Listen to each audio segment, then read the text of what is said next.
बहुत समय पहले की बात है। एक सुंदर और समृद्ध नगर था, सूर्यपुर।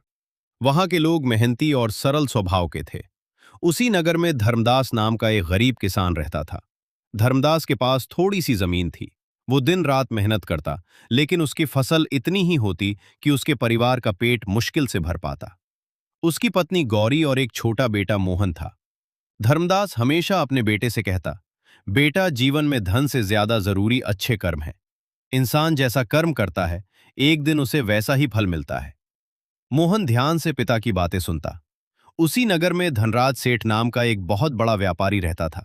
उसके पास सोना, चांदी, जमीन और अनाज के कई गोदाम थे। लेकिन धनराज बहुत लालची था। वो गरीब किसानों से सस्ता अनाज खरीदता और अकाल के समय उसी अनाज को कई गुना कीमत पर बेचता। एक साल सूर्यपुर में भयंकर सूखा पड़ गया। खेत सूख गए, कुएं खाली होने लगे और लोगों के घरों में अनाज खत्म हो गया। गरीब किसान धनराज के पास पहुंचे। धर्मदास ने हाथ जोड़कर कहा, सेठ जी, हमारे बच्चों के लिए थोड़ा अनाज उधार दे दीजिए, फसल होने पर लौटा देंगे। धनराज हंसकर बोला, उधार? अनाज चाहिए तो अपनी जमीन मेरे नाम कर दो। धर्मदास ने बहुत विनती की, लेकिन सेठ नहीं माना। आखिर मजबूर होकर कई किसानों को अपनी जमीन बेचनी पड़ी। धर्मदास भी अपनी जमीन बचाने के लिए जंगल से लकड़ियां काटकर बेचने लगा। एक दिन धर्मदास जंगल से लौट रहा था। रास्ते में उसे एक बूढ़ा साधु दिखाई दिया। साधु कई दिनों से भूखा था। धर्मदास के पास केवल दो रोटियां थीं, एक अपने लिए और एक अपने बेटे के लिए। साधु को देखकर उसने अपनी दोनों रोटियां उसके सामने रख दी। साधु ने पूछा, बेटा, तुमने अपनी रोटियां मुझे क्यों दे दी?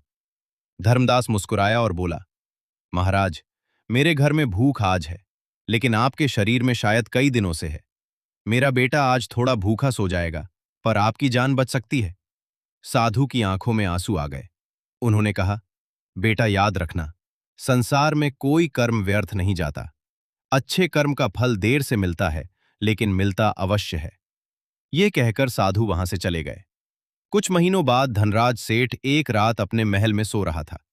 आधी रात को उसे तेज सीने में दर्द हुआ। उसने अपने नौकरों को बुलाया, लेकिन कोई वैद्य समय पर नहीं पहुंच सका। कुछ ही क्षणों में धनराज की मृत्यु हो गई। जब उसने आंखें खोलीं, तो वो एक अजीब और भयानक स्थान पर खड़ा था। चारों ओर अंधेरा था। दूर से भयंकर आवाजें आ रही थीं। अचानक दो विशालकाय दूत उसके सामने आए। धनराज डरकर बोला, तुम कौन हो? मुझे कहां ले जा रहे हो? एक दूत ने कहा, हम यमदूत हैं। तुम्हारा शरीर पृथ्वी पर छूट चुका है। अब तुम्हें अपने कर्मों का फल प्राप्त करना होगा। धनराज कांपने लगा। कुछ देर बाद धनराज स्वयं को एक विशाल दरबार में खड़ा पाया। सिंहासन पर यमराज विराजमान थे और उनके पास चित्रगुप्त एक विशाल ग्रंथ खोले बैठे थे। चित्रगुप्त ने धनराज के जीवन का लेखा खोल दिया। तुमने गरीबों से उनकी जमीन छीनी। तुमने भूख के समय अनाज छिपाया। तुमने जरूरतमंदों से अत्यधिक ब्याज लिया। तुमने अपने धन के लिए कई परिवारों को कष्ट दिया। धनराज घबराकर बोला, लेकिन महाराज, मैंने दान भी किया था। चित्रगुप्त बोले, दान किया, लेकिन प्रसिद्धि पाने के लिए। तुम्हारे अच्छे कर्म हैं, पर तुम्हारे बुरे कर्म उनसे कहीं अधिक हैं। यमराज ने गंभीर स्वर में कहा, धनराज, संसार में मनुष्य अपने कर्मों से भाग सकता है, लेकिन कर्म फल से नहीं। अचानक धनराज के सामने एक अद्भुत दृश्य दिखाई दिया। आकाश से प्रकाश की वर्षा होने लगी। चित्रगुप्त ने कहा, इसे देखो, ये तुम्हारे कर्मों की वर्षा है। जहां उसने किसी गरीब की मदद की थी, वहां से फूल बरसने लगे। लेकिन जहां उसने किसी को धोखा दिया था, वहां काले पत्थरों और अंगारों जैसी वर्षा होने लगी। धनराज चीख उठा, मुझे बचाइए। यमराज बोले, ये दंड नहीं है, ये तुम्हारे कर्मों का प्रतिबिंब है। तुमने जो संसार को दिया, वही अब तुम्हारे पास लौट कर आ रहा है। धनराज ने सिर झुका लिया। धर्मदास का कर्मफल उसी समय चित्रगुप्त ने एक दूसरे व्यक्ति का लेखा खोला। वो धर्मदास था। धनराज ने आश्चर्य से पूछा, ये गरीब किसान, इसके पास तो धन भी नहीं था। चित्रगुप्त मुस्कुराए, धन से कर्मों का मूल्य तय नहीं होता। धर्मदास ने भूखे साधु को अपनी आखिरी रोटी दी। उसने जरूरतमंदों की सहायता की। उसने किसी का हक नहीं छीना। उसने कठिन परिस्थितियों में भी ईमानदारी नहीं छोड़ी। यमराज ने कहा, जिसके पास देने के लिए बहुत धन था, उसने कम दिया। जिसके पास केवल दो रोटियां थीं, उसने दोनों दे दी। इसलिए कर्म का मूल्य वस्तु से नहीं, भावना से होता है। धनराज की आंखों से आंसू बहने लगे।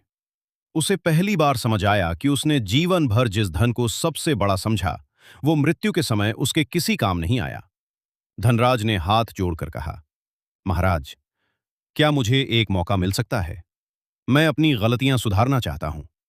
यमराज ने कहा, हर आत्मा को अपने कर्मों का फल भोगना पड़ता है, लेकिन तुम्हारे कुछ अच्छे कर्मों के कारण तुम्हें एक अवसर दिया जाएगा। अचानक तेज प्रकाश हुआ। धनराज ने अपनी आंखें खोली। वो अपने महल में पड़ा था। सुबह हो चुकी थी।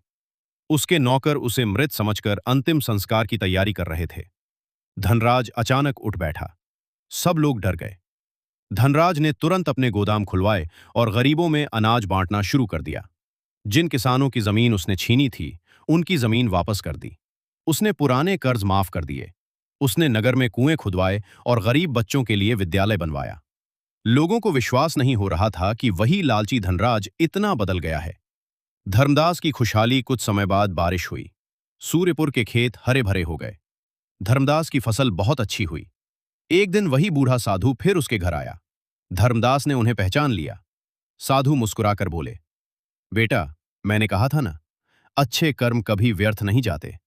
धर्मदास ने कहा, महाराज, मैंने तो केवल अपना कर्तव्य किया था। साधु बोले, यही तो सबसे बड़ा धर्म है। जो बिना किसी स्वार्थ के भलाई करता है, उसका कर्म स्वयं उसका रक्षक बन जाता है। समय बीतता गया। धनराज ने अपना जीवन बदल लिया और जीवन भर गरीबों की सेवा करता रहा। उसे समझ आ गया था कि धन, महल और संपत्ति मृत्यु के बाद साथ नहीं जाते। साथ जाते हैं केवल कर्म। कहा जाता है, कर्मों की वर्षा से कोई नहीं बच सकता। जैसा बीज मनुष्य बोता है, वैसा ही फल उसे एक दिन अवश्य मिलता है।